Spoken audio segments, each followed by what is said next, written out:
नमस्कार दोस्तों, मैं राहुल आपके अपने YouTube channel Rahul Oda mathematics classes पर स्वागत करता हूं। दोस्तों हम कर रहे हैं एसडीएम मैथ और इसके अंदर टॉपिक पढ़ रहे हैं क्षेत्रफल एरिया। दोस्तों इसमें हम 11 पार्ट कंप्लीट कर चुके हैं और 11 पार्ट में हमने 166 क्वेश्चन कंप्लीट किए थे। दोस्तों आज होगा पार्ट 12 और क्वेश्चन नंबर होगा 167। तो दोस्तों इस पार्ट को शुरू करने से पहले आप सभी से एक रिक्वेस्ट है, अगर आप चैनल पर नए हैं तो प्लीज़ चैनल को सब्सक्राइब करें और वीडियो को लाइक और शेयर भी करें। तो आइए दोस्तों शुरू करते हैं आज का पार्ट 12 और क्वेश्चन नंबर होगा 167। तो दोस्तों आज की क्लास में हम पढ़ेंगे प्रतिशत पर आधारित प्रश्न और विविध प्रश्न। तो देखेंगे ये जो प्रतिशत पर आधारित जो प्रश्न हम पहले पढ़ चुके हैं, कहाँ पर, जब हमने परसेंटेज वाला चैप्टर पढ़ा था वहाँ। तो अगर आपने वो चैप्टर पढ़ा तो आपको बिल्कुल भी यहाँ पर कोई दिक्कत नहीं होने वाली और इसमें इसके ज़्यादा क्वेश्चन नहीं है, सिर्फ 6 क्वेश्चन है। ठीक है, तो क्वेश्चन नंबर 167 क्या कहता है, एक आयत की लंबाई और चौड़ाई दुगनी कर दी गई है, क्षेत्रफल में प्रतिशत वृद्धि। बहुत ही आसान क्वेश्चन है भाई, बहुत ही सिंपल क्वेश्चन है। इसका आपको मैं कॉन्सेप्ट बताऊंगा और आपको इसकी ट्रिक दोनों बताऊंगा और दोनों ही आसान है, ट्रिक भी आसान है, कॉन्सेप्ट भी आसान है। तो सबसे पहले हम आयत बना लेते हैं भाई। आयत तो आपको पता है भाई किस तरीके से बनता है, जिसकी अपोजिट साइड दोनों क्या होती हैं, बराबर होती है। यानी ये और ये दोनों आपस में बराबर होंगे और ये दोनों आपस में बराबर। जैसे मैंने ये लंबाई L मान ली और चौड़ाई इसके क्या मान ली B। ये लंबाई L है और इसकी जो चौड़ाई है इसको क्या मान लिया मैंने B। ठीक है, क्वेश्चन के अंदर बोला क्या, अगर लंबाई और चौड़ाई को दुगना कर दें। अभी मैंने लंबाई को L माना, चौड़ाई को क्या माना, B माना। अब कह रहा है इसको दुगना कर दें, तो बताना L को जब दुगना करेंगे तो कितना हो जाएगा, 12 हो जाएगा भाई। और इस चौड़ाई यानी कि B को जब दुगना करेंगे तो क्या हो जाएगा, 2B हो जाएगा। अभी तक कोई दिक्कत आपको, बिल्कुल दिक्कत नहीं होनी चाहिए, क्योंकि क्वेश्चन ने जो बोला अभी तक हमने सिर्फ वही किया। अब इसने बोला क्या पूछ रहा है, क्षेत्रफल में प्रतिशत वृद्धि कब, जब दुगना कर देता। तो बताना जब दुगना नहीं करते हैं तब आपका एरिया क्या हुआ। तो रेक्टेंगल का एरिया मैंने क्या बताया था भाई, लंबाई गुणा चौड़ाई। भाई रेक्टेंगल का एरिया ही तो होता है लंबाई गुणा चौड़ाई। तो बता लंबाई क्या L है, चौड़ाई क्या है B। लिख दीजिए भाई, यानी कि L इंटू B क्या हो जाएगा, LB हो जाएगा। अब लंबाई और चौड़ाई को क्या कर दिया, दुगना कर दिया। तो बताना जब दुगना कर देंगे तब एरिया आपका क्या होगा। भाई इसने यही तो पूछा, दुगना कर दे तब हमारे एरिया में कितने प्रतिशत की वृद्धि हो जाएगी। तो बताना जब दुगना करेंगे तो लंबाई होगी 2L और चौड़ाई होगी कितनी, 2B। रख दीजिए इसी फॉर्म में, लंबाई होगी 2L और चौड़ाई होगी 2B। अब आपका जो एरिया हुआ वो हो गया 4LB। भाई 2 का 2 मल्टीप्लाई किया 4 हो जाएगा और L और B का कितना, 4LB। हमें निकालना है प्रतिशत वृद्धि किसमें, क्षेत्रफल में एरिया। तो बताना मैंने क्या बताया था, प्रतिशत वृद्धि की बात करें या प्रतिशत कमी की बात करें, किस तरीके से निकालते हैं। तो देखेंगे हम यहाँ वृद्धि की बात कर रहा है तो सबसे पहले देखेंगे एरिया में कितनी वृद्धि होगी। पहले एरिया आपका LB था, अब हो गया 4LB। कितनी वृद्धि होगी, आप देखेंगे 3LB की वृद्धि होगी। तो जो भी वृद्धि हो उसे लिख दीजिए, जितनी भी वृद्धि हो उसे लिख दीजिए। अब मुझे बताओ ये जो वृद्धि हुई किससे वृद्धि हुई है। भाई इस LB से वृद्धि हुई है 3LB की, क्योंकि इस LB में 3LB जोड़ेंगे तभी तो 4LB हमें प्राप्त होगा। जिससे भी वृद्धि हो उसे लिख दें नीचे, इंटू 100। 100 क्यों करते हैं, क्योंकि आंसर हमारा किस में आ रहा है, प्रतिशत में आ रहा है। तो क्या करेंगे, 100 का मल्टीप्लाई करना पड़ेगा। आप देखेंगे LB से LB कैंसिल हो जाएगा, यानी कि 3 इंटू 100 कितना हो जाएगा, 300%। ये आपका आंसर है। आप ये मत कहना बहुत ज़्यादा टाइम लग गया, टाइम नहीं लगा भाई, बस मैंने आपको समझा इस वजह से, वरना ये चुटकी वाला आंसर है। ये तो आपका कॉन्सेप्ट और मुझे उम्मीद है आपको ये समझ आ गया होगा। ठीक है, अब मैं इसकी बात करता हूँ ट्रिक की। तो ध्यान से देखना।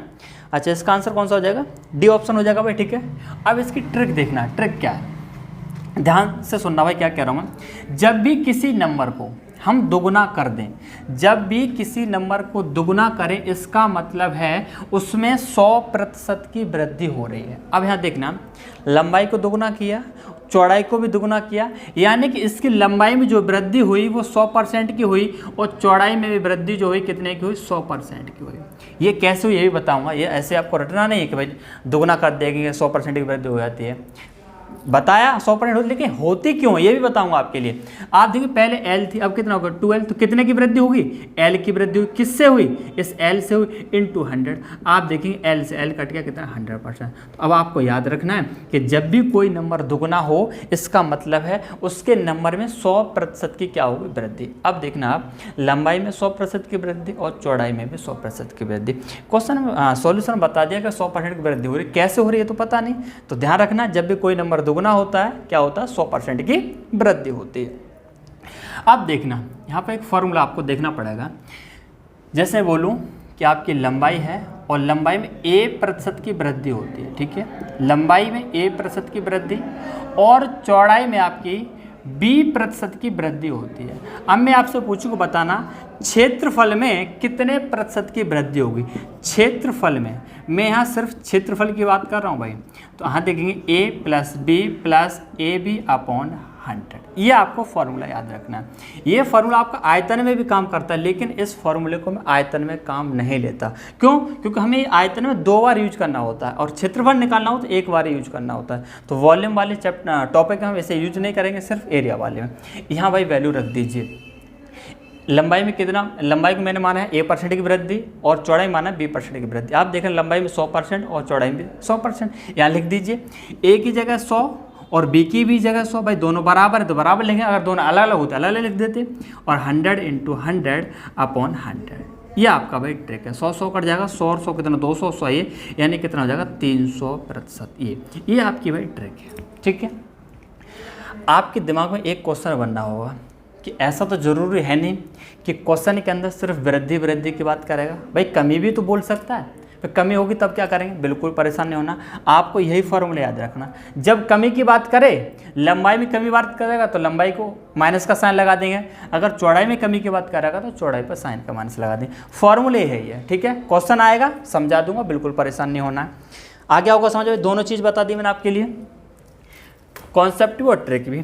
क्वेश्चन नंबर देखेंगे 168। देखो क्वेश्चन बहुत छोटा था और बताने को मैं इसे 30 सेकंड में बता देता, आगे निकल लेता, लेकिन कोई फ़ायदा नहीं भाई। देखो रटना नहीं है, बिल्कुल भी रटना नहीं है भाई, चीज़ों को समझना है, ठीक है। बिना समझे हमें आगे नहीं बढ़ना है।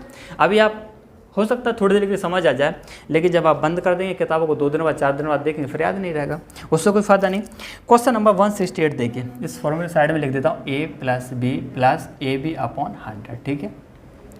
क्वेश्चन नंबर 168, एक वर्ग की लंबाई और चौड़ाई में क्रमशः 30% और 25% की वृद्धि की गई, 30% और 25% की वृद्धि की गई है।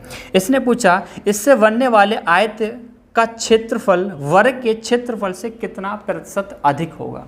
तुरंत ये लगा दीजिए। जब एरिया की बात करें तुरंत आप इस फॉर्मूला लगा दीजिए। ऐसा नहीं है कि ये जो क्वेश्चन है आपका इसी तरीके से होगा, फ्रैक्शन मेथड से भी हो जाएगा, परेशान नहीं होना, फ्रैक्शन मेथड से भी हो जाएगा, ठीक है। तो अभी इस फॉर्मूले से बता रहा हूँ अभी, ठीक है। तो a कितना है 30 है और b कितना 50 है, वृद्धि हो रही है, यानी ये फॉर्मूला में लगा दिए 30 + 25 + 30 × कितना 25/100, ठीक है। आप देखेंगे 30 और 25 कितना हो जाएगा भाई 55 हो जाएगा, प्लस ये 0 से 0 कट जाएगा और 25 × 3 में करेंगे कितना हो जाएगा 75। इसे सॉल्व कर रहा हूँ भाई, 25 × 3 75 अपॉन कितना 10, यानी हो जाएगा 7.5। भाई 10 से डिवाइड करें कितना आएगा 7.5, इसे सॉल्व करें कितना आया 7.5। 55 + 7.5 कितना हो जाएगा 62.5, बस ये आंसर आपका, ठीक है। कौन सा भाई, सी ऑप्शन। तो अभी मैं आपको फ्रैक्शन मेथड से नहीं बता रहा हूँ, सिर्फ आपको इसी से बता रहा हूँ, ठीक है। अब आप देखिए क्वेश्चन नंबर 169, यदि किसी वर्ग के क्षेत्रफल को 44% बढ़ा दिया जाए, क्षेत्रफल को, तो क्वेश्चन की लैंग्वेज को समझना बहुत ज़रूरी है। अब इसने क्षेत्रफल की बात कर रहा है तो लिख दीजिए। अब आंख बंद करके उसी फॉर्मूले को नहीं रटना है कि ये लिखा दिया सारे के सारे क्वेश्चन इसी से होंगे, ऐसा नहीं है भाई। यहाँ क्षेत्रफल को 44% वृद्धि करी गई है, तो मैं मानता हूँ जैसे क्षेत्रफल पहले और बाद में, या फिर बोले अब पहले अगर 100 था, 100 क्यों लिया, क्योंकि हम परसेंट की बात कर रहे हैं। 44% की यदि किसी वर्ग के क्षेत्रफल को 44% बढ़ा दिया जाए, मैंने मान लिया पहले क्षेत्रफल इसका 100 था, अब 44 बढ़ा दिया जाए तो बताना क्षेत्रफल कितना हो जाएगा। भाई बढ़ा रहे तो इस 100 में डायरेक्ट क्या कर देंगे 44 ऐड कर देंगे, यानी अब जो क्षेत्रफल होगा कितना हो जाएगा 144। क्वेश्चन के अंदर क्या पूछा, तो उसकी प्रत्येक भुजा की लंबाई में वृद्धि होगी, उसकी भुजा की लंबाई में वृद्धि। तो मुझे पहले उसकी भुजा तो मालूम हो, उसकी साइड तो पता हो, मुझे साइड तो मालूम हो, तभी तो मालूम पड़ेगा कितने प्रतिशत की वृद्धि होगी। तो बताना एरिया हमें मालूम है, साइड निकालनी है, आराम से निकाल सकते हैं। और ये क्या है, स्क्वायर हमारा वर्ग है, तो बताना स्क्वायर का जो एरिया होता है, स्क्वायर का जो एरिया होता है वो क्या फॉर्मूला लिखाया था मैंने, साइड का स्क्वायर। आप देखिए एरिया कितना है, पहले 100 है, जब एरिया 100 है तो हम यहाँ से साइड निकालेंगे, साइड कितनी, तो आप देखेंगे साइड निकालनी है, दोनों तरफ क्या लगा देंगे स्क्वायर रूट लगा देंगे, तो इस 100 का स्क्वायर रूट आएगा 10 और इस यहाँ से हमारा स्क्वायर हट जाएगा भाई, यानी भुजा निकल आई। हमारे यहाँ से साइड निकल आई 10। कब?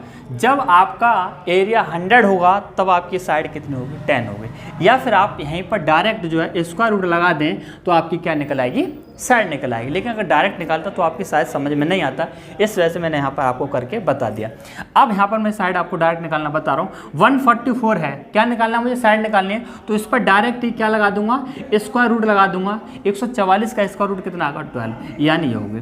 जब आपका क्षेत्रफल 100 था तब आपकी साइड थी 10, और जब आपका क्षेत्रफल कितना 144 था तब आपकी साइड कितनी? 12। इसने पूछा इसकी साइड में कितने प्रतिशत की वृद्धि हो जाएगी, तो बताना। पहले साइड 10, अब होगी 12, कितने की वृद्धि होगी? आप देखेंगे 2 की वृद्धि होगी। कितने की वृद्धि? 2 की वृद्धि। किससे हुई है भाई 2 की वृद्धि? इस 10 से हुई है भाई। इस 10 में 2 जोड़ेंगे तभी तो हमें 12 मिलेगा। वृद्धि और किससे वृद्धि हुई? 10 से हुई, इंटू 100। 100 क्यों? क्योंकि आंसर चाहिए प्रतिशत में। आप देखें 0 0 कैंसिल हो जाएगा, और 2 का 10 में मल्टीप्लाई करेंगे कितना हो जाएगा? 20%। ये आंसर था। तो आप देख रहे हैं छोटा सा क्वेश्चन है, लेकिन फिर भी समझाने में टाइम लग रहा है। टाइम लगेगा, पर ये मेरा वादा है आपको समझ आ गया और आप कभी भी नहीं भूलेंगे। कॉन्सेप्ट है, बिल्कुल रटा नहीं रहा हूँ, कॉन्सेप्ट बता रहा हूँ, ठीक है? वरना फॉर्मूला बहुत सारे दे रखे हैं, रटते रहो और करते रहो, फिर 2 दिन बाद भूल जाओ। कौन सा हो जाएगा? C option. अब आप देखें क्वेश्चन नंबर 170। एक आयत की लंबाई में 10% वृद्धि तथा चौड़ाई में 10% की कमी। तो देखो यही फॉर्मूला मैंने आपको पढ़ाया था परसेंटेज वाले में। जब भी क्वेश्चन के अंदर जितने प्रतिशत की वृद्धि करे, जितने प्रतिशत की वृद्धि करे और उतने ही प्रतिशत की कमी करे, तो उस कंडीशन में हमेशा कमी होती है a²/100% की। उस कंडीशन हमेशा a²/100% की कमी होती है। यहाँ देखना आप 10% की वृद्धि कर रहा है, 10% की कमी कर रहा है, तुरंत आपके दिमाग में ये चीज़ आ जानी चाहिए। यानी a बराबर कितना है? 10 है, यानी कि 10 का a²/100% की क्या होगी? कमी होगी। 10 का स्क्वायर यानी कि 100 अपॉन क्या? 100। 100 से 100 कैंसिल हो जाए, कितना होगा? 1% कमी। ये आपका आंसर है भाई, सिंपल सा क्वेश्चन, ठीक है? कौन सा? सेकंड ऑप्शन, ठीक है? अब आप देखेंगे क्वेश्चन नंबर 171। यदि किसी गोले की त्रिज्या को दोगुना कर दिया जाए तो इसके सतह क्षेत्रफल में क्षेत्रफल में वृद्धि होगी। इसका भी आंसर हमें परसेंट में चाहिए। अब यहाँ पे देखना, इस क्वेश्चन को आप 2 तरीके से कर सकते हैं। या तो आप यहाँ फॉर्मूला लगा दीजिए। देखो फॉर्मूला लगाने में कब आसानी हो जाती है? जब हमें परसेंट दे रखा हो क्वेश्चन के अंदर। यहाँ हमें परसेंट तो दिया नहीं है, परसेंट निकालना पड़ेगा, उसके बाद फॉर्मूला लगाएंगे। पर कोई दिक्कत नहीं, दुगुना कर रहा है। दुगुना कर रहा है, इसका क्या मतलब है? अभी जो इसका पहला ही क्वेश्चन था, दुगुना कर रहा है, इसका मतलब क्या हो रहा है? उसकी त्रिज्या में 100% की वृद्धि होती है। लेकिन हमें फॉर्मूला जरूर आना चाहिए। गोले की त्रिज्या, तो देखना गोला आपका क्या होता है? ये गोला है आपका, यानी ये समझिए जो गेंद होती है वो आपका क्या है? गोला, स्फीयर है। इसके हमें त्रिज्या को दुगुना कर दिया और इसके सतह के क्षेत्रफल में वृद्धि पूछ रहा है। तो इसका जो एरिया होता है, स्फीयर का एरिया, गोले का एरिया, वो होता है 4πr²। यहाँ आप देखिए 4 आपकी कांस्टेंट वैल्यू, चेंज नहीं होगा। पाई की वैल्यू 22/7, ये भी चेंज नहीं होगा। यानी 4π आपका क्या? Constant value. 4π क्या है? Constant value. इस क्वेश्चन को 2 तरीके से बता रहा हूँ आपको मैं, ठीक है? 4π आपकी कांस्टेंट वैल्यू। आर आपका चेंज हो सकता है भाई, इसने बोला भी है कि आर को क्या कर दे? दुगुना। अभी मैंने त्रिज्या आर मानी, तब आपका एरिया जो आ रहा 4πr² है। अब मैं आर को कर दिया क्या? दुगुना। आर को क्या कर दिया? दुगुना। तो क्या कर दूंगा? आर को दुगुना करूंगा था, अब हो जाएगा 2r। तो बताना एरिया क्या होगा? तो देखना अब आप इस 4π के लिए भूल जाइए। क्यों? कि कांस्टेंट की बात करें, अगर प्रतिशत की बात करें तो कांस्टेंट वैल्यू को छोड़ दीजिए। और ये सारी चीज़ें आपको परसेंटेज वाले चैप्टर आपको मैंने समझाई थी। अब आर था, तब हो गया हमारा r²। अब r को कर दिया 2r। तो बताना r की जगह अगर 2r लिखेंगे तो स्क्वायर लगा देंगे, और 2r का स्क्वायर कितना जाएगा? 4r²। यानी पहले एरिया आपका था r², अब हो गया 4r²। तो बताना पहले से कितना बढ़ गया? देखो ये मत करना 4π कहाँ चला गया। मैंने क्या बोला? 4π की वैल्यू, 4π जो हमारा कांस्टेंट वैल्यू है, इसे नहीं लेंगे। अगर आप इसे लेंगे तब भी आंसर आपका सेम आएगा। तो हम अपनी कैलकुलेशन ज़्यादा बड़ी क्यों करें? कांस्टेंट को छोड़ देते हैं। r² था पहले एरिया, अब हो गया आपका 4r²। तो बताना पहले से कितना बढ़ गया? आप देखेंगे 3r² बढ़ गया। और किससे बढ़ा? इस r² से बढ़ा, इंटू 100, क्योंकि आंसर चाहिए है प्रतिशत में। आप देखें r² से r² कैंसिल हो जाएगा, और 3 × 100 कितना हो जाएगा? 300%। ये आपका आंसर है।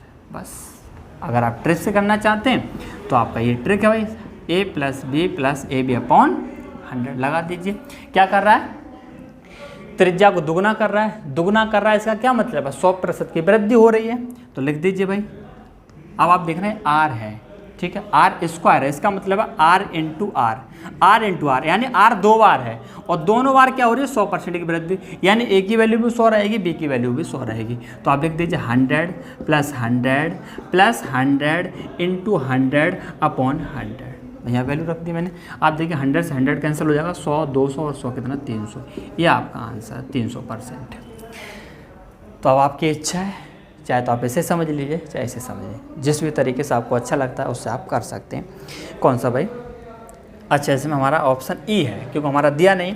क्वेश्चन नंबर देखेंगे 172 और क्वेश्चन नंबर 172 दिया, यदि एक आयताकार भूमिखंड की लंबाई को 12 कंप्लीट 1/2% बढ़ा दिया जाए एवं चौड़ाई को 10% कम कर दिया जाए। अब देखो यहाँ पर हमारा क्वेश्चन आ गया कम वाला, बिल्कुल परेशान नहीं होना। मैंने क्या बताया था? फॉर्मूला आपको वही याद रखना, कौन सा वाला? a plus B plus A B upon 100। क्या करना है? ये 12 कंप्लीट 1/2 है ना, इसे क्या लिख सकता हूँ? 12.5% लिख सकता हूँ, कोई दिक्कत नहीं। और आपकी जो चौड़ाई है, विड्थ है, वो 10% कम कर दिया, कम कर दिया। तो मैंने क्या बोला? कम वाले को आप क्या कर दें? माइनस कर दें, और वृद्धि है तो कोई बात ही नहीं है भाई, यहाँ पे वृद्धि हो रही है प्लस रहेगा, और जो कम बोला है उसे माइनस कर दीजिए, यहीं रख दीजिए बस। आप जैसे इसमें से ए भी कोई सा मान लीजिए, उससे कोई दिक्कत नहीं, चाहे ए इसे मान लो चाहे इसे मान लो, इससे कोई फर्क नहीं पड़ने वाला। तो जैसे मैंने इसे मान लिया ए और इसे मान लिया बी, रख दीजिए वैल्यू। ए की जगह 12.5 माइनस बी की जगह 10% और प्लस ए की जगह कितना? 12.5 इंटू माइनस बी की जगह कितना? 10। भाई कमी वाले को क्या करेंगे? माइनस, ठीक है, 0 0। इस 12.5 में से 10 जाएगा माइनस, कितना बचेगा? 2.5। ये प्लस है और ये माइनस है, मल्टीप्लाई हो रहा भाई, मल्टीप्लाई हो रहा, प्लस माइनस क्या हो जाएगा? माइनस हो जाएगा। आप देखें 12.5 और नीचे कितना बचा? 10 बचा, ठीक है भाई, दोनों का मल्टीप्लाई हो रहा है, प्लस माइनस क्या होगा? माइनस। तो यहाँ साइन किसका हो जाएगा? माइनस का। अब यहाँ 12.5 का 1 में मल्टीप्लाई करें, क्या रहेगा? 12.5 रहेगा, नीचे कितना? 10। अब जब 10 से डिवाइड करेंगे तो आपका ये पॉइंट है, ये पॉइंट आपका लेफ्ट की तरफ और खिसक जाएगा, यानी 1.25 हो जाएगा। इसे सॉल्व करें 1.25। अब आप इस 2.5 में से 1.25 जब माइनस करेंगे तो आपको मिलेगा 1.25%। ये आपका आंसर हो जाएगा। लेकिन आप यहाँ देखेंगे 2 ऑप्शन है 1.25% का, फर्स्ट ऑप्शन है घट जाता है और डी ऑप्शन है बढ़ जाता है। अब हमें यहाँ कैसे मालूम पड़े भाई? अगर आपको जानकारी नहीं है तो आप तो जल्दबाजी में क्या करेंगे? एग्जाम के अंदर पहला ऑप्शन दिखेगा, आप टिक लगा के निकल लेंगे, लेकिन आपको इस तरीके से नहीं निकलना है भाई, चारों ऑप्शन देखने हैं। यहाँ आपने देखा 1.25% है, आपको पहला में लगा दे टिक, नहीं, कैसे मालूम पड़ेगा? तो ध्यान रखना, जब भी आपका रिजल्ट प्लस में आएगा तो आपका इसका मतलब है वृद्धि हो रही है। अगर रिजल्ट आपका माइनस में आता है, यहाँ से जो वैल्यू हमारे सॉल्व करने के बाद आएगा, अगर प्लस में आएगा तो वृद्धि होगी, अगर माइनस में आएगा तो कमी होगी। अब मुझे बताइए, ये आपका रिजल्ट जो है प्लस में आया माइनस में? प्लस में आया भाई, यानी वृद्धि होगी। तो क्या होगा? 1.25% बढ़ जाता है, आपका डी ऑप्शन होगा। तो आप ये गलती एग्जाम के अंदर ना करें भाई, ठीक है। तो ये तो आपके क्वेश्चन हो गए कंप्लीट, और 6 क्वेश्चन थे, टाइम लगा पर कोई बात नहीं। अब हम देखते हैं विविध प्रश्न, मिसलेनियस क्वेश्चन, और इसके अंदर हम देखेंगे कुछ क्वेश्चन तो हमारे ये होंगे कि हमने पढ़ लिए होंगे, और हो सकता है कुछ क्वेश्चन ऐसे हों जो हमने ना पढ़े हों, ठीक है, पर कोई बात नहीं। तो आप देखेंगे 173 क्या बोला? किसी वर्ग के विकर्ण पर एक समबाहु त्रिभुज बनाया गया। आपका स्क्वायर है, वर्ग है, स्क्वायर है, जिसकी चारों भुजाएं क्या होती हैं? बराबर होती हैं। ये बना दिया मैंने, इसकी भुजा मैंने मान ली ए और ए। इसने बोला इसके विकर्ण पर, यानी इसका डायगोनल, ये डायगोनल हो गया भाई, इसके डायगोनल पर एक समबाहु त्रिभुज बनाया गया, इक्विलेटरल ट्रायंगल बनाया गया, इसके विकर्ण पर डायगोनल पर। तो बना दीजिए, कहीं बना दीजिए, चाहे इधर बना दो चाहे ऊपर बना दो। तो जिस ऐसे मैंने बना दिया, यहाँ पर आप देखेंगे इस तरीके से, सॉरी क्या बनना है इस तरीके से बना दीजिए, ठीक है। ये मैंने क्या बना दिया भाई? इसने बोला ना कि इसका जो डायगोनल है उस पर एक समबाहु त्रिभुज बनाया गया। अब इसने पूछा वर्ग के क्षेत्रफल के साथ त्रिभुज के क्षेत्रफल का अनुपात। तो बताना इसका, ये जो स्क्वायर है आपका, इसका एरिया क्या हुआ भाई? स्क्वायर का एरिया होता है साइड का स्क्वायर, साइड का ए, यानी ए स्क्वायर रेशो। अब हमें पूछा है त्रिभुज का क्षेत्रफल, तो बताना इस क्वेश्चन के अंदर जो ट्रायंगल दिया कैसा दिया है, इक्विलेटरल ट्रायंगल है, समबाहु त्रिभुज है, और समबाहु त्रिभुज के लिए फॉर्मूला बताता है √3/4 इंटू साइड का स्क्वायर, ये फॉर्मूला है। लेकिन यहाँ मुझे साइड पता ही नहीं है, समबाहु त्रिभुज की साइड तो पता होनी चाहिए। तो आप देखेंगे समबाहु त्रिभुज में क्या होता है, सभी भुजाएं बराबर होती हैं। तो ध्यान से देखना, साइड है हमारे पास, ये भुजा और ये भुजा और ये भुजा, भाई त्रिभुज की यही तो भुजाएं, ये तीनों के तीनों क्या होंगे, बराबर होंगे। मुझे बताना, ये स्क्वायर की साइड है, तो क्या मैं स्क्वायर का डायगोनल नहीं निकाल सकता? बिल्कुल निकाल सकता हूँ। स्क्वायर का डायगोनल क्या होता है, क्या बताता है? स्क्वायर की जो भी साइड है उसमें √2 का मल्टीप्लाई कर देंगे, यानी कि साइड का √2 गुना होता है, यानी ये हमारा डायगोनल निकल आएगा a√2। अगर डायगोनल a√2 है तो ये भी तो a√2 होगा। क्यों? क्योंकि भाई इसकी तीनों भुजाएं क्या होंगी, बराबर होंगी, क्योंकि इसी पे तो बनाया है समबाहु त्रिभुज। तो अब यहाँ रख दीजिए भाई। तो आप देखिए a² ratio √3/4 into equilateral triangle की साइड क्या होगी, यानी हमारे जो स्क्वायर के जो डायगोनल है वही हमारे इस इक्विलेटरल ट्रायंगल की साइड है, यानी a√2 का स्क्वायर। बस a² रेशियो √3/4 और ये a² और √2 का स्क्वायर क्या हो जाएगा, 2 हो जाएगा। ठीक है भाई। आप देखें a² से a² कैंसिल हो जाएगा, इस 2 से 2 हो जाएगा, यानी कि इधर क्या बचा, सिर्फ 1 बचेगा। ठीक है, कैंसिल हो गया। इधर क्या बचा, सिर्फ ऊपर √3 बचा और नीचे क्या बचा, 2। ये हो गया। आप देख रहे हैं ऐसा तो ऑप्शन में कुछ है नहीं, तो क्या करेंगे, इस 2 का 1 में मल्टीप्लाई कर दीजिए। 2 का 1 में मल्टीप्लाई कर दें, कितना हो जाएगा, 2 रेशियो √3। ये आपका नीचे से 2 खत्म हो जाएगा। या फिर क्या करें, ये जो 2 है यहाँ भी मल्टीप्लाई कर दे, यहाँ भी, नीचे जो भी है उसे ख़त्म करना है तो उसी का मल्टीप्लाई कर दो उन दोनों नंबर में। ठीक है, तो आप देखेंगे 2 से 2 कैंसिल हो जाएगा और 1 × 2 कितना, 2 और √3 है। ये चीज़ मैंने आपको डायरेक्ट बता दी। ठीक है, चाहे इस तरीके से कर लो या फिर आप भी इसी तरीके से डायरेक्ट कर सकते हैं। तो सिंपल सा क्वेश्चन था, इसमें कुछ नहीं था, बस क्वेश्चन की लैंग्वेज समझना, आगे करना है। कौन सा भाई, सी ऑप्शन। अब आप देखें क्वेश्चन नंबर 174, एक समानांतर चतुर्भुज। अब देखना, ये क्वेश्चन हमने हमारे इसमें जो ये टॉपिक दिया ही नहीं, 174 वाला समानांतर चतुर्भुज हमने नहीं पढ़ा, लेकिन आपने सम चतुर्भुज तो पढ़ा था। क्या पढ़ा था, सम चतुर्भुज। अगर आपने सम चतुर्भुज पढ़ा है तो जरूर समझ आएगा। क्यों? क्योंकि जो हमारे समानांतर चतुर्भुज यानी पैरेललोग्राम की जो प्रॉपर्टी होती है वही हमारे रोम्बस की प्रॉपर्टी होती है, सेम प्रॉपर्टी होती है। तो आप देखेंगे समानांतर चतुर्भुज, पहले आप समानांतर चतुर्भुज समझ लीजिए होता क्या है। तो इसमें आपकी opposite side equal and parallel होती है। थोड़ा बन जाए अच्छी तरीके से, equal and parallel, opposite side. तो आप देखिए इसके अपोजिट कौन सी है, बराबर भी होगी, समानांतर होगी, और इसके सामने कौन सी है, ये दोनों हमारी बराबर और समानांतर होगी।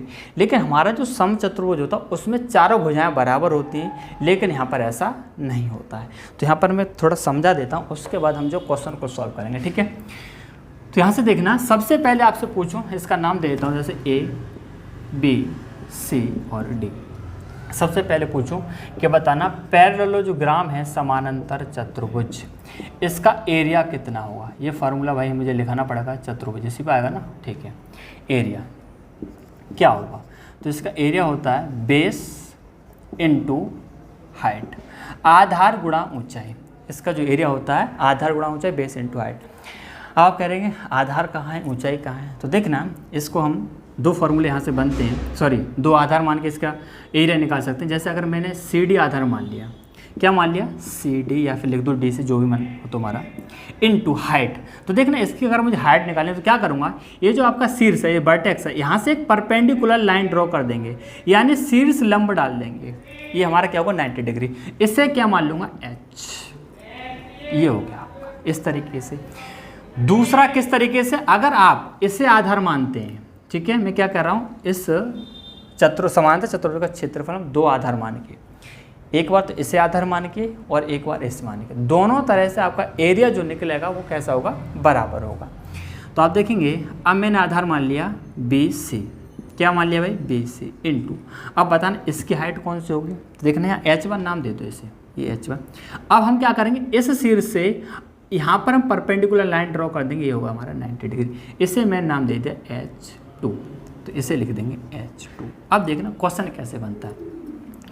क्वेश्चन के अंदर या तो बोल देगा कि समांतर चतुर्भुज आधार ये है और ऊंचाई ये है, डायरेक्ट आपसे क्या पूछ लेगा, एरिया पूछ लेगा। या फिर क्या बोलता है कि समानांतर भुजाएं, जो समांतर चतुर्भुज है उसकी छोटी भुजाओं के बीच की दूरी या उसकी जो लंबी भुजाएं उनके बीच की दूरी, इसका मतलब है हमें समानांतर चतुर्भुज क्या दिए, ऊंचाई दिए। परेशान मत होना, अभी क्वेश्चन करते हैं वहाँ से आपको समझ आ जाएगा। जैसे क्वेश्चन नंबर देखेंगे 174, एक समान चतुर्भुज ABCD की एक भुजा AB बराबर 24 है। आप देखना AB बराबर 24 लिख दीजिए इसे, ठीक है। और दूसरी भुजा AD बराबर 16 है। AD ये कितना हो जाएगा, 16, ठीक है, 16 है। भुजाओं AB और DC की दूरी 10 सेंटीमीटर, AB तथा DC, अब देखना AB तो आपका ये है और DC है, इनके AB और DC के बीच की जो दूरी है कौन सी, H1 है। यानी H1 कितना दे रखा, 10 सेंटीमीटर। H1 कितना दे रखा हमारा, इधर लिख दूं साइड में, H1 बराबर कितना है, 10 सेंटीमीटर, ठीक है। अब पूछा कैसे, तदनुसार AD तथा BC भुजाओं के बीच दूरी कितनी होगी, AD तथा BC। कितना सिंपल क्वेश्चन है यार, AD और BC इन दोनों के बीच की दूरी, तो बताना इन दोनों के बीच की दूरी कौन सी, ये है भाई। AD और BC के बीच की दूरी कौन सी है, H2, यानी हमें क्या निकालना है, H2 निकालना है। सिंपल सा क्वेश्चन लिख दीजिए भैया। तो एक बार तो आप एरिया निकालें इसे आधार मानकर, एक बार निकालें इसे मानकर, ठीक है। अगर ये 24 है तो ये भी क्या हुआ, 24, क्यों, अभी मैंने बताया था अपोजिट साइड क्या होती है, इक्वल एंड पैरेलल होती हैं, बराबर और समानांतर। अगर ये 16 तो ये भी क्या होगा, 16 होगा, ठीक है। रख दीजिए फॉर्मूले में, बेस इंटू हाइट, तो इसे मिटा दूँ कोई दिक्कत नहीं भाई, बेस इंटू हाइट। तो आप देखेंगे अगर इसे आधार लेते हैं तो कितना, 24 है, 24 इंटू इसकी हाइट कितनी, H1, और H1 कितना दिया, 10 इंटू 10 बराबर।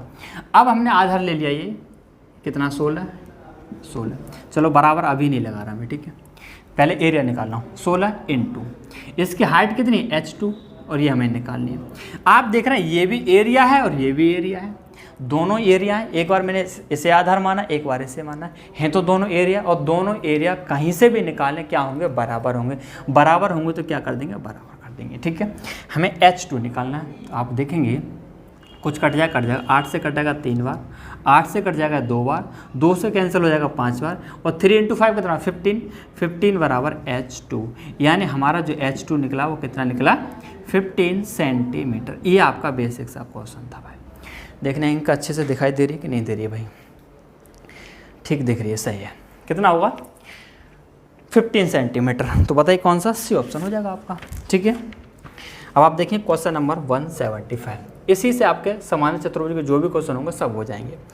समझ आ गया होगा ऐसे उम्मीद करता हूँ आपसे। आप देखिए 175, एक समांतर चतुर्भुज की भुजाओं का अनुपात 5:4 है। तो इसे मैं थोड़ा सा मिटा देता हूँ भाई, है ना।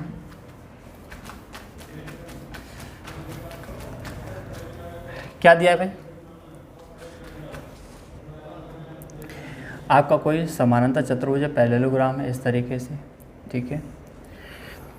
इसकी भुजाओं का जो अनुपात है 5:4 है, 5:4 रेशियो में दे रखा, तो क्या लें, इसके साथ कोएफिशिएंट ले लें, यानी 5x होगा, एक क्या होगा, 4x, ठीक है। बड़ी भुजा को 5 मान लिया, छोटी को 4, कोई से मान सकते हैं, इससे कोई दिक्कत नहीं।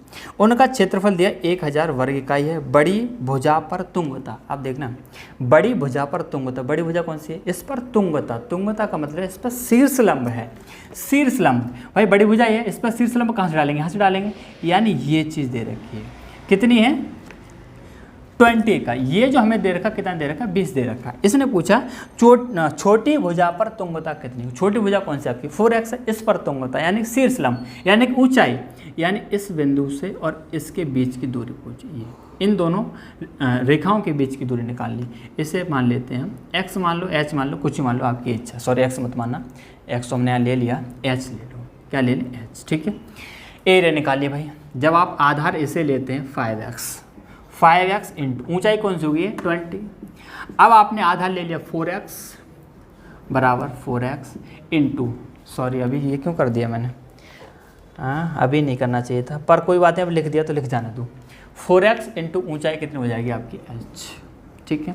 जब आधार आप 5x लेंगे तो आपकी हाइट 20 बनेगी, जब आप आधार 4x लेंगे तो अभी हमें निकालने h, ठीक है। लेकिन h तब निकाल पाएंगे जब हमें यहाँ पर x की वैल्यू मालूम हो, लेकिन हमें यहाँ पर x की वैल्यू तो पता नहीं, तो x की वैल्यू कहाँ से निकालेंगे? देखना ध्यान से, हमें क्वेश्चन के अंदर एरिया दे रखा है कितना, 1000 वर्ग इकाई, 1000 वर्ग इकाई। तो एरिया निकाल लीजिए x की वैल्यू निकालने के लिए। तो आप देखिए इसे आधा ले लेंगे 5x इंटू, और ऊंचाई कितनी, 20, भाई क्षेत्रफल है, एरिया है, और एरिया कितना दे रखा है हमारा 1000। आपके दिमाग में आ रहा हो ये क्यों नहीं लिया? देखो ये से नहीं ले सकते, क्यों? क्योंकि यहाँ पर हमारे दो चीज़ें अननोन हो जाएंगी। जब दो चीज़ अननोन हो जाएंगी तो हम यहाँ से वैल्यू नहीं निकाल सकते। आप यहाँ देख रहे हैं सिर्फ एक अननोन है, तो हमें यहाँ से निकालना पड़ेगा एरिया। तो आप देखेंगे 0 से 0 कट जाएगा, और x बराबर हमें निकालना है। तो आप देखें 100/5 इंटू 2 कितना हो जाएगा, 10 हो जाएगा। तो 0 0 यानी कि x की वैल्यू कितनी निकली, 10 निकली। x की वैल्यू 10, अब कोई दिक्कत नहीं, x की जगह 10 लिख दो। 5 इंटू 10 इंटू 20 बराबर 4। अच्छा यार एक चीज़ बताओ मुझे, यहाँ पे इसे करने की ज़रूरत क्या थी? यहाँ से हमारे x से x कैंसिल ही हो जाता, इस 1000 की ज़रूरत ही नहीं थी। क्यों? ये भी सही है, चलो कोई बात नहीं, निकाल दिया। अब इंटू 10 इंटू एच, देखना यहाँ पर ध्यान से, इसे भी निकालने की हमें ज़रूरत नहीं थी। यहाँ पर डायरेक्ट ही हमारा आंसर निकल आता। कैसे? x से x कैंसिल हो जाएगी तो h हमारी डायरेक्ट निकल आएगी भाई, और अच्छी बात है। मैंने ध्यान नहीं दिया, पर कोई बात नहीं, अब रख गया तो रख जाने दो। अब ध्यान कैसे आया भाई, क्योंकि 10 से 10 हमारा कैंसिल हो जाएगा, ये 10 से 10 कैंसिल हो जाएगा। तो हम इसे पूरा सॉल्व करने की बिल्कुल कोई ज़रूरत नहीं, आप यहाँ से डायरेक्ट आंसर दे सकते हैं, क्योंकि x से x कैंसिल हो जाएगा। अब हमने निकाल लिया, कोई बात नहीं। तो ये भी आपको तरीके का मालूम पड़ेगा। यहाँ से मुझे x की वैल्यू निकाल ली, ठीक है। हाँ, क्या करा था, x के बिना वैल्यू भी इसका हम सॉल्व कर सकते थे, ठीक है, पर कोई बात नहीं, निकाल लिया। आप देखिए 4 से कट जाएगा 5 बार, और 5 गुणा 5 में करें कितना हो जाएगा 25, यानी कि h की वैल्यू जो निकली कितनी, 25। भाई कंफ्यूज मत होना, मैं कह रहा था बिना x की वैल्यू भी निकाले हम इसे सॉल्व कर सकते थे। क्यों? क्योंकि x से x हमारा क्या हो जाएगा, कैंसिल हो जाएगा, यहाँ से हमारा h डायरेक्ट निकल आएगा, ठीक है। तो इसे सॉल्व करने की बिल्कुल ज़रूरत नहीं, लेकिन मैंने सॉल्व कर दिया, कोई बात नहीं। ये भी आपको एक तरीका मालूम पड़ गया। कौन सा हो जाएगा, 25, यानी कि सेकंड ऑप्शन। तो जल्दी हो सकता था ये ना। क्वेश्चन नंबर देखें 176 दिया, एक समान चतुर्भुज के निकटवर्ती भुजाएं 36 सेंटीमीटर 27 सेंटीमीटर। तो इसे भी देख लिए भाई। हालांकि अब ये मुझे बताना तो नहीं चाहिए, क्योंकि आप देख रहे हैं सेम क्वेश्चन है ना, और सेम क्वेश्चन का बताने क्या फ़ायदा है, पर कोई बात नहीं, नया टॉपिक है तो कर लेते हैं। अब इसने बोला निकटवर्ती भुजाएं, आप कोई सी मान लीजिए, कोई सी भुजा ले लीजिए। जैसे मैंने एक भुजा ले ली, ये कितना 36 मान लिया, ऐसे कोई सी मान लो, कोई दिक्कत नहीं। 27 ही मान सकते हैं, ऐसे कोई बात नहीं है। जैसे मैंने इसे मान लिया 36, मुझे बताना इसकी जो निकटवर्ती जो भुजा है वो कौन सी होगी। आप देखेंगे इसके निकटवर्ती एक तो ये है, एक ही है, इसके दोनों निकटवर्ती। क्यों? क्योंकि ये भी इससे जुड़ी हुई है, ये भी इससे जुड़ी हुई है, और वो कितनी 27। तो 27 ये होगी और 27 ये होगी, क्योंकि भाई आमने सामने क्या होती है, बराबर होती है। ये 36 तो ये भी आपका 36 होगा, ठीक है। क्वेश्चन के अंदर बोला तदनुसार यदि उस चतुर्भुज की छोटी भुजाओं के बीच की दूरी 12 सेंटीमीटर, छोटी भुजा कौन सी है, 27 है, ये तुम्हारी बड़ी है, इनके जो बीच की दूरी है वो कितनी दे रखी है, 12 है, ठीक है। इसने पूछा बड़ी भुजाओं के बीच की दूरी, यानी 36 के बीच की दूरी, ये चीज़ निकालिए, h मान ली, कर दी भाई। क्या करेंगे, 36 इंटू एच, भाई इसे लेंगे आधार तो h ये हो जाएगा, ऊंचाई सॉरी, और जब 27 आपका आधार होगा तो आपकी ऊंचाई कितनी बनेगी, 12। बस 9 से कट जाएगा 4 बार, 9 से कट जाएगा 3 बार, और 4 से कट जाएगा 3 बार, और h बराबर निकलेगा 3 इंटू 3 यानी कि 9। ये आपका आंसर है, बस सिंपल सा छोटा सा क्वेश्चन। अब आप देखेंगे कौन सा होगा इसका, डी ऑप्शन। अब आप देखें क्वेश्चन नंबर 177, एक तांबे के तार को मोड़कर एक संभव त्रिभुज बनाया गया जिसका क्षेत्र 121√3 सेंटीमीटर स्क्वायर है। बताओ आसान क्वेश्चन है कि नहीं है, आसान। लेकिन अब मैं चलो इस क्वेश्चन को बता के फिर इंक डालूंगा भाई ना, थोड़ी इंक मुझे कम सी लग रही है, तो इस क्वेश्चन को कर लेते हैं अभी। हाँ, एक तांबे के तार को मोड़कर एक समबाहु त्रिभुज बनाया गया, यूक्लिडेटेड ट्रायंगल बना दिया भाई ये, ठीक है।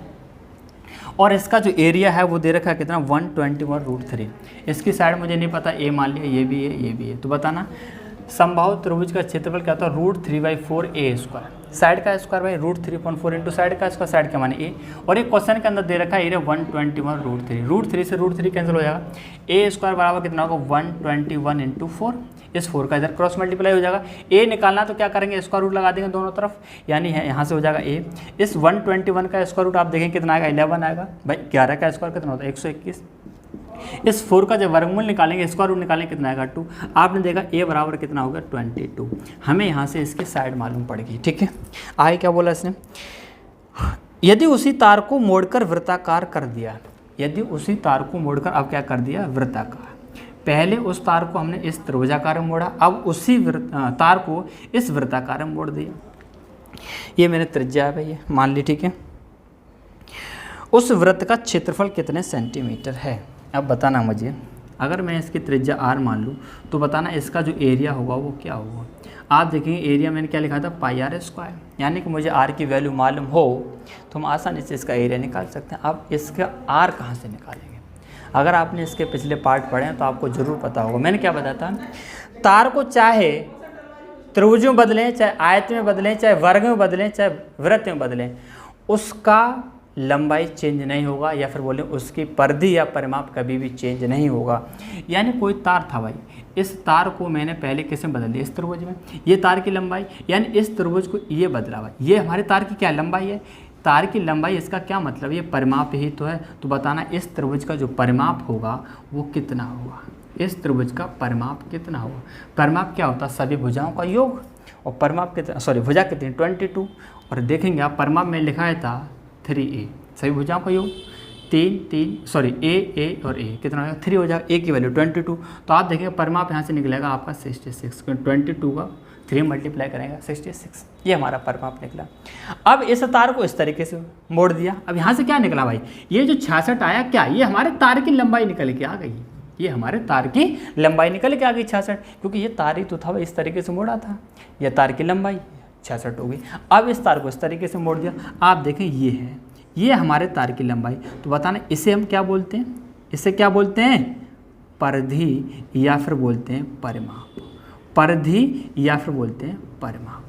तो बताना परिधि या परिमाप क्या होगा वृत्त का, 2πr, क्या होगा 2πr, यानी तार की लंबाई है, और तार की लंबाई कितनी निकली 66। मैंने क्या बोला था, तार को किसी में बदले उसका परिमाप चेंज नहीं होगा, जो परिमाप इसका होगा वही परिमाप इसका होगा। तो इसका परिमाप कितना है, 2 इंटू पाई की वैल्यू 22/7 इंटू r बराबर किसके बराबर होगा इसका परिमाप, इस त्रिभुज के, त्रिभुज कितना 66, ये हो जाएगा 22 से कट जाएगा 3 बार और नहीं कटेगा, है ना। तो r की वैल्यू कितनी निकलेगी, इस 7 का 3 में क्रॉस मल्टीप्लाई कर देंगे 21/2 का लग जाएगा डिवाइड, ठीक है। r की वैल्यू ये निकल आई भाई, समझ गए। r की वैल्यू निकालनी है, 7 का 3 में क्रॉस मल्टीप्लाई करें 21, 2 से डिवाइड हो जाएगा। r की वैल्यू आप यहाँ रख दीजिए, क्यों, क्योंकि हमें एरिया चाहिए, तो r की वैल्यू यहाँ पर आपको पुट करनी पड़ेगी। तो मैं थोड़ा सा इसे इधर कर रहा हूँ भाई, ठीक है, यहाँ पर। तो पाई की वैल्यू कितनी 22/7 इंटू r, इस वाले फॉर्मूले में, ठीक है।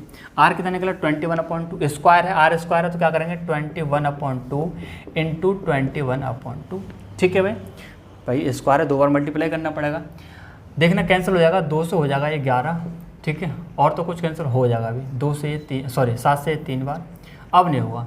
इस 21 का 3 मल्टीप्लाई करें कितना होगा 63 हो जाएगा, और ये कितना 11 इंटू 63/2, इस 11 का 63 मल्टीप्लाई करें कितना होगा 3, और 3 और 6 कितना हो जाएगा 9, और ये कितना 693/2, इसका भाग लगा देंगे तो आप देखेंगे हमें मिलेगा 2 3 6, 2 चौके 8 और 2 6 12, 346.5, ये आपका आंसर है।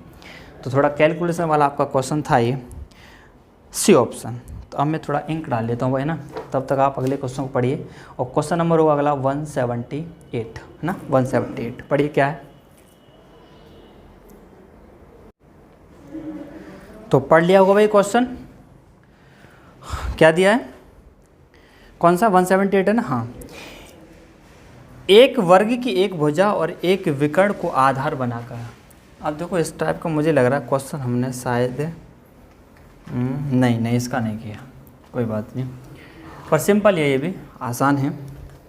एक वर्ग की एक भुजा और एक विकर्ण को आधार बनाकर, अब देखो एक वर्ग है आपका, कोई स्क्वायर है, और उस स्क्वायर को एक तो क्या मानना है, साइड पर आपको ट्रायंगल बनाना, और एक उसके डायगोनल पर है। जैसे स्क्वायर बना दिया मैंने ये, ठीक है, इस तरीके से, ठीक है। इसकी साइड मान लेते हैं भाई जैसे ए और ए, क्योंकि दिया तो है ही नहीं हमें। अब इसमें बोले एक वर्ग की एक भुजा और एक विकर्ण को आधार बनाकर 2 समबाहु त्रिभुज बनाए गए। एक त्रिभुज तो इसका आधार बनाना है, जो इसकी भुजा है, उसे आधार बनाना है तो किसी बना दीजिए, कोई दिक्कत नहीं। मैंने जैसे इस आधार पर इस भुजा पर ये आधार मान के यहाँ त्रिभुज बना दिया, इक्विलेटरल ट्रायंगल। यहाँ भी बना सकते हैं, यहाँ भी बना सकते हैं, यहाँ भी बना, तो कोई दिक्कत नहीं क्योंकि हमारी चारों साइड कैसे बराबर है। इक्विलेटरल ट्रायंगल समबाहु त्रिभुज है। अगर ये ए है तो ये भी क्या होगा, ए होगा, और ये भी क्या होगा, ए। यहाँ तक कोई दिक्कत नहीं। अब इसने बोला एक जो त्रिभुज बनाया वो क्या बनाया, इसके विकर्ण को आधार माना, इसके विकर्ण यानी डायगोनल। तो आप देखिए डायगोनल आपका ये है, या फिर आप इधर से भी बना सकते हैं, कोई दिक्कत नहीं, इस तरीके से बना सकते हैं, ऐसी कोई बात नहीं, इस तरीके से भी बना सकते हैं, ठीक है, कहीं बना लीजिए, कोई दिक्कत नहीं। तो मैं यहाँ पर इसे ही डायगोनल मानना होगा, ठीक है। इसको हमें डायगोनल पर एक समबाहु त्रिभुज और बनाना है, इसे आधार बनाना है। तो आप देखेंगे, इसे मिटा रहा हूँ थोड़ी देर के लिए, बनाने की कोशिश करूँगा, और बन जाए तो सही है, वरना इस तरीके से और आपका इस तरीके से, ठीक है। ये तो हमारा ए है और ये भी हमारा क्या ए। तो बताना, अगर हमारे स्क्वायर की साइड ए है तो हमारा डायगोनल स्क्वायर का कितना होगा भाई, साइड का √2 गुना होता है, यानी कि a√2। अब इसी डायगोनल को क्या मान लिया, आधार मानकर त्रिभुज बनाना कैसा, इक्विलेटरल ट्रायंगल। अब ये त्रिभुज का आधार हो गया। अगर ये a√2 है तो ये जो साइड है वो भी तो a√2 हो जाएगी। क्यों, क्योंकि हमारा ये समबाहु त्रिभुज है, इक्विलेटरल ट्रायंगल। अब इन दोनों ट्रायंगल का हमें एरिया निकालना, यही पूछा होगा बस। तो उन दोनों त्रिभुजों के क्षेत्रफल का अनुपात क्या है, इनका अनुपात निकालना है, सिंपल सा क्वेश्चन है। तो बताना, इक्विलेटरल ट्रायंगल का जो एरिया है वो क्या बताया था मैंने, √3/4 इंटू साइड का स्क्वायर, ये फार्मूला बताया था, लिख दीजिए भाई। तो √3/4 इंटू, इसका आधार ए है तो इसकी साइड क्या, ए है भाई, तीनों भुजाएं बराबर, यानी ए इसकी, इस त्रिभुज की साइड क्या होगी, ए। तो साइड का स्क्वायर ए स्क्वायर, फिर अगले में √3/4 इंटू साइड का स्क्वायर। अब इस ट्रायंगल को ले रहे हैं तो इस ट्रायंगल की साइड क्या है, a√2, इसका भी स्क्वायर कर दीजिए भाई। आप देखिए ये तो कैंसिल ही हो जाएगा, ये हो जाएगा a square ratio a square into √2 का स्क्वायर कितना 2, a स्क्वायर से a स्क्वायर कैंसिल, यानी 1/2। ये आपका आंसर है। मुझे ऐसा लग रहा है शायद ये हमने कर लिया है, पता नहीं ऐसा क्यों, शायद पिछले क्लास में 1/2 वाला, ऐसा मुझे लग रहा है। 1/2 कौन सा भाई, डी ऑप्शन, ठीक है, सिंपल ही था। अब देखिए 179, ये क्वेश्चन मज़ेदार है और प्यारा सा क्वेश्चन है बहुत आपकी तरह बिल्कुल भाई। 179 क्या है, एक समान ए त्रिज्या वाले दो वृत्त एक दूसरे के केंद्र से गुजरते हैं। बस आपको क्या करना ना, देखो मैं बार बार बोलता हूँ, क्वेश्चन की लैंग्वेज को समझिए, रटिए मत, सच बता रहा हूँ। जब आपको कॉन्सेप्ट क्लियर हो जाएगा ना तो अच्छे क्वेश्चन हिल जाएंगे। जब कॉन्सेप्ट ही क्लियर नहीं तो आसान क्वेश्चन भी आप सॉल्व नहीं कर पाएंगे। किसने बोला, मिट भी नहीं रहा भाई।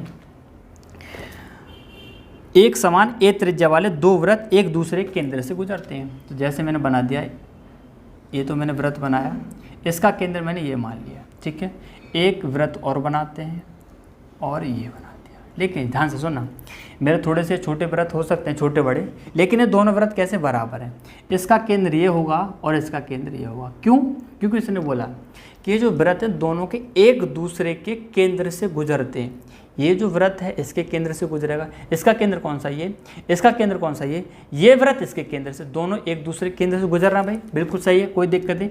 और इन दोनों की जो रेडियस है वो कितनी, ए है, समान त्रिज्या वाली। भाई त्रिज्या क्या है, भाई त्रिज्या की डेफिनेशन में क्या बताई थी आपको, वृत्त का केंद्र और वृत्त की परिधि के बीच की दूरी को हम त्रिज्या बोलते हैं। हर छोटी छोटी चीज़ बताई मैंने आपको, वृत्त का केंद्र और वृत्त की परिधि के बीच की दूरी क्या बोलते हैं, त्रिज्या है। ये होगी हमारी ए। क्वेश्चन के अंदर पूछा क्या है, अच्छा इनके केंद्र का नाम दे दिया शायद है, हाँ। यदि वे दोनों वृत्त एक दूसरे को ए तथा बी पर काटते हैं, ये ए पर काटता है और ये बी पर काटता है, और ओ डैश उनके केंद्र हैं, ओ और ओ डैश उनके केंद्र हैं, बिल्कुल सही है। तो चतुर्भुज ए ओ बी ओ डैश का क्षेत्रफल, किसका चतुर्भुज ए ओ बी ओ डैश का क्षेत्रफल, सॉरी डैश है ये, इसका क्षेत्रफल निकालना भाई, ए ओ बी ओ डैश। तो आप देखेंगे ए तो ये आपका ए ओ बी ओ डैश, ये चतुर्भुज बनेगा भाई, ठीक है। ए ओ बी ओ डैश, यही है भाई। इसका हमें एरिया निकालना, बहुत ही सिंपल है भाई, देखना कैसे। ये आपकी रेडियस है भाई ए। मैंने रेडियस क्या बताया था, डेफिनेशन क्यों रिपीट कर रहा हूँ, उसका यूज है। त्रिज्या की परिभाषा क्या बताई थी, वृत्त का केंद्र और वृत्त की परिधि के बीच की दूरी को त्रिज्या बोलते हैं। ये केंद्र और ये परिधि, ये सारे त्रिज्या हैं। यहाँ देखना, ये केंद्र है आपका, ये वृत्त की परिधि है। क्या ये आपकी त्रिज्या नहीं होगी भाई, बिल्कुल होगी। अगर ये ए है तो ये भी क्या होगा, ए होगा। थोड़ा सा मैं लिख रहा हूँ बड़ा, क्या हुआ, ए, ठीक है।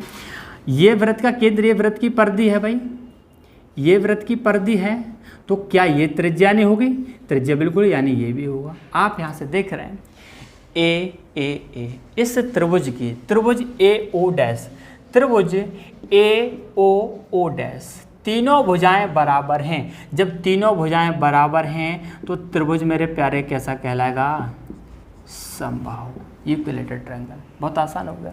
अगर ये इक्विलेटरल ट्रायंगल है तो ये भी तो आपका इक्विलेटरल ट्रायंगल होगा, समबाहु त्रिभुज। क्यों, क्योंकि ये भी आपकी ए होगी, ये भी है, क्योंकि ये भी क्या हमारी त्रिज्या है।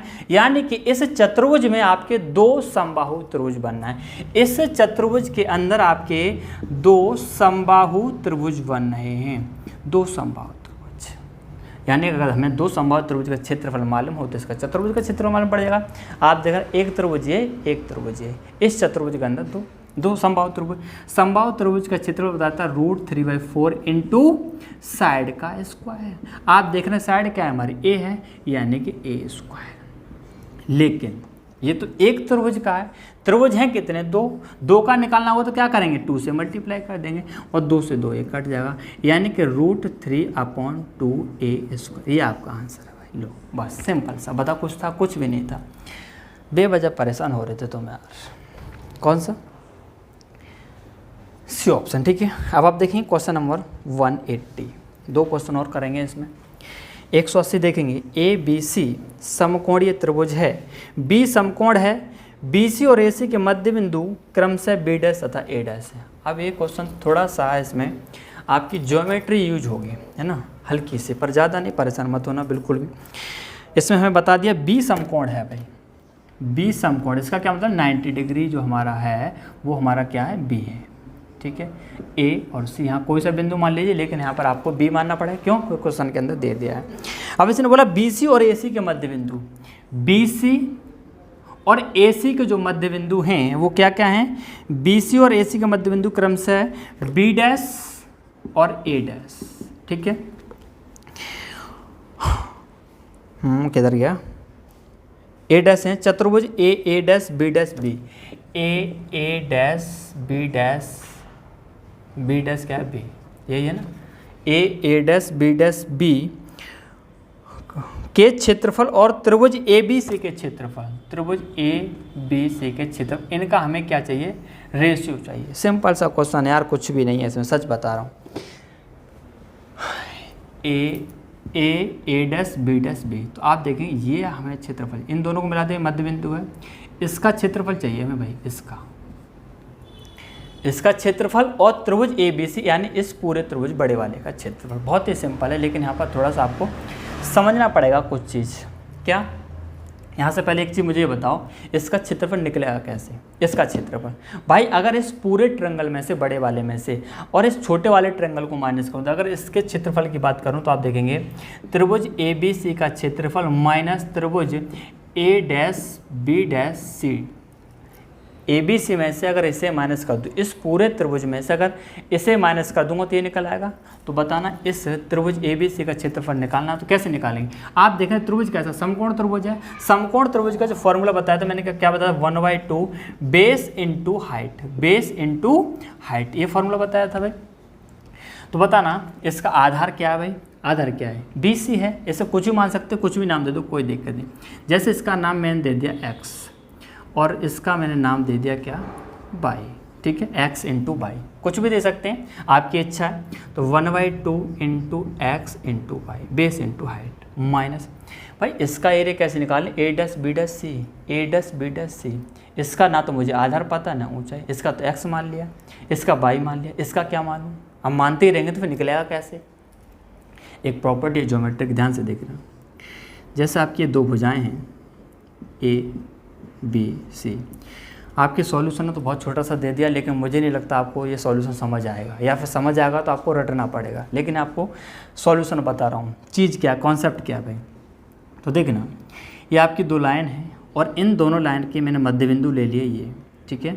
दोनों लाइन के क्या ले लिए, मिड पॉइंट ले लिए मध्य बिंदु, और इन दोनों मध्य बिंदु को मैंने मिला दिया, ठीक है। यहाँ से आपकी लाइन बनेगी।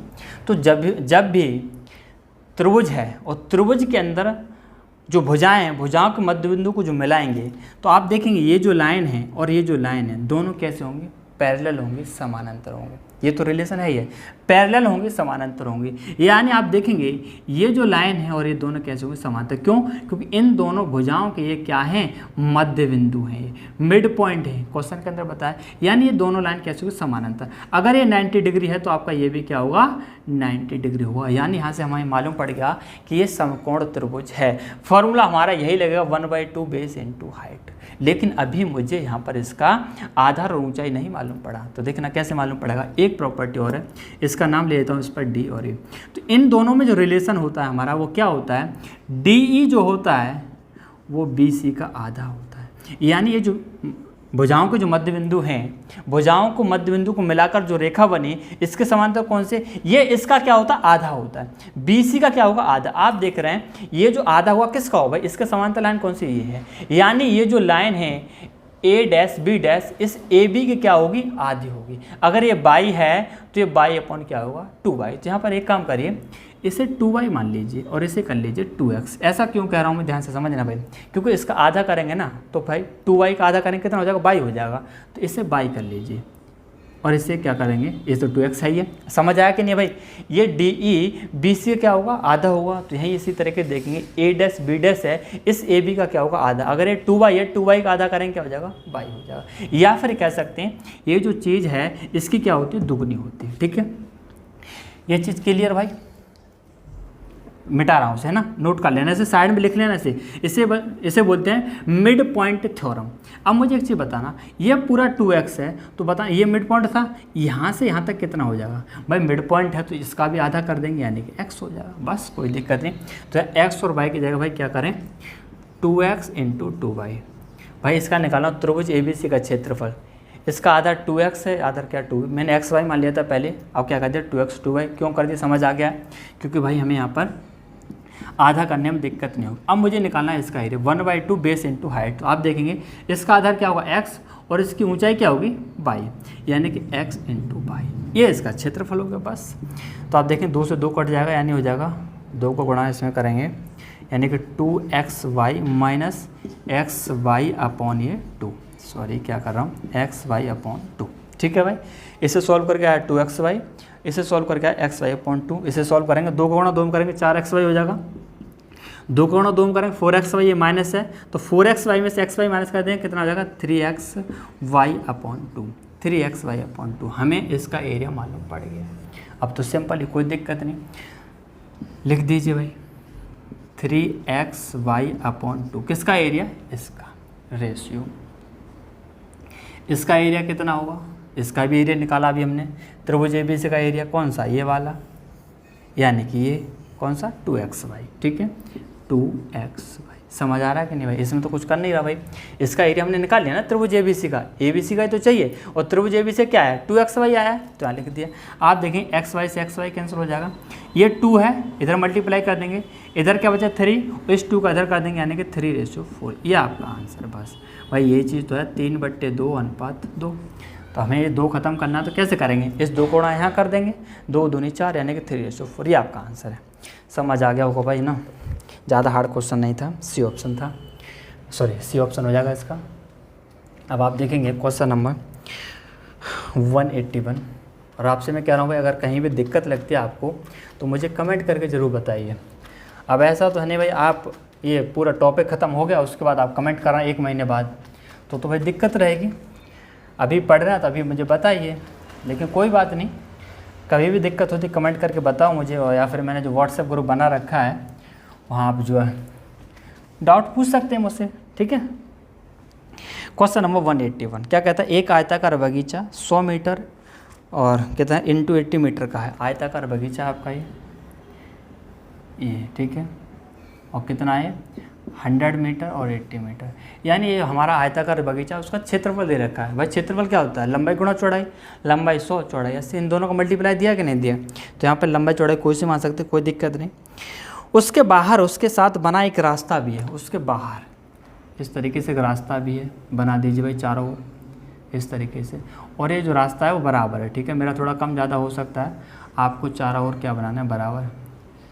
ये कितना हमारा 80 और ये कितना हमारा 100, ठीक है। अब इसने बोला क्या? और रास्ते की चौड़ाई 10 मीटर। ये चौड़ाई दे रखी है हमारी कितनी? 10। कितनी भाई? 10। ये भी 10, ये चारों तरफ कितना? 10 है, ठीक है। उस रास्ते का क्षेत्रफल, तो मुझे बताइए रास्ते का क्षेत्रफल। जब रेक्टेंगल वाला हमने टॉपिक पढ़ा था तब मैंने आपको बताया था, वहाँ पर 3 फार्मूले लिखाए थे। रास्ता मतलब बाहर हो, अंदर हो, और जब दोनों साइड से बीच में से कटा हो तब। तो ये बाहर वाला रास्ता है हमारा, इसे निकालना है। तो क्या फार्मूला लिखाया था? अगर आपने वो टॉपिक पढ़ा तो जरूर आपको याद होगा। 2x ब्रैकेट के अंदर l + b + 2x। x क्या है यहाँ पर? x हमारी रास्ते की चौड़ाई है। रास्ते की चौड़ाई यानी कि x की वैल्यू कितनी यहाँ पर? 10 है। लिख दीजिए 2 × x की वैल्यू 10। लंबाई कितनी है? 100 है, प्लस चौड़ाई कितनी हमारी? 80। थोड़ा सा आप लिख दो भाई, बहुत जल्दी हो रही है। 80 + 2 × x कितना हमारा? 10 है। ये हो जाएगा। तो आप देखिए 2 × 10 में करेंगे 20, और 100 और 80 कितना? 180, प्लस 2 × 10 में करेंगे कितना हो जाएगा? 20। यानी कि 20 × 200 भाई 180 और 20 कितना हो जाएगा? 200 हो जाएगा। और 200 × 20 में करेंगे कितना हो जाएगा? 4000। ये बस आंसर 4000 मीटर स्क्वायर। तो बताओ क्वेश्चन कुछ भी नहीं था भाई, सिंपल सा क्वेश्चन था। ये तो समझ आ गया भाई। वैल्यू कैसे पुट करी भाई? लंबाई चौड़ाई कितनी? 100 और 80 है। और ये जो 10 है वो क्या है? रास्ते की चौड़ाई। यहाँ पर रास्ते की चौड़ाई क्या? x है। x क्या? रास्ते की चौड़ाई। तो अगर आपने पिछला टॉपिक पढ़ा तो आपको समझ आ गया होगा, ऐसे उम्मीद करता हूँ आपसे भाई।